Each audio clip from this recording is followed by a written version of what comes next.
ইনশাআল্লাহ মহেশখালী এবং কুতুবদিয়া থেকে শুধু একজন এমপি পাবে না, ইনশাআল্লাহ একজন মন্ত্রী পাবে।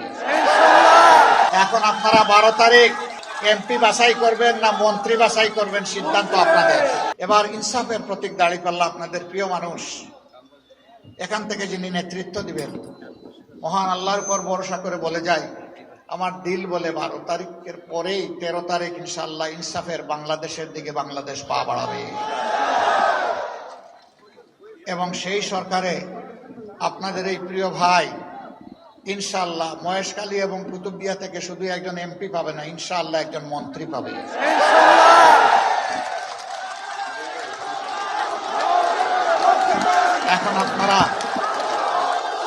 এখন আপনারা 12 তারিখ এমপি বাছাই করবেন না মন্ত্রী বাছাই করবেন, সিদ্ধান্ত আপনাদের। ভোগান্তি ভুলে চলে আসুন রিগালে, ওয়ারেন্টি সহ স্টাইলিশ কালেকশন নিয়ে রেডি রিগাল ফার্নিচার। আসুন ডান দিকে আসেন, আমরা ডানপন্থী মানুষ, ডান দিকে ইনশাআল্লাহ।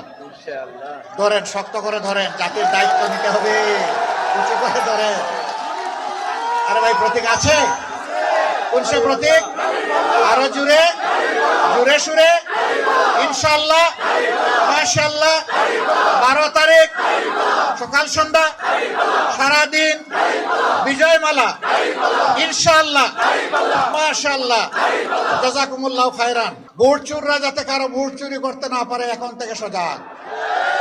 জানিয়ে দিন আমরা সজাগ পাহারাদার, কাউকে ছাড় দিয়ে কথা বলবো না। সেদিন ইনশাআল্লাহ জনগণের ভালোবাসা সমর্থন ভোট বিজয় নিয়ে ঘরে ফিরে শান্তিতে ঘুমাবেন, তাই না? না, ঘুমানো যাবে না। ঘরে ফেরার সাথে সাথে ভালো করে উজু করবেন, উজু করে মাবুদের সামনে দাঁড়িয়ে যাবেন, 2 রাকাত নামাজ, চোখে পানি ভিজা 4টা সেজদা দিয়ে আল্লাহ শুকরিয়া আদায় করবেন, তারপরে ঘুম দিবেন ইনশাআল্লাহ। লিল্লাহি তাকবীর, লিল্লাহি তাকবীর।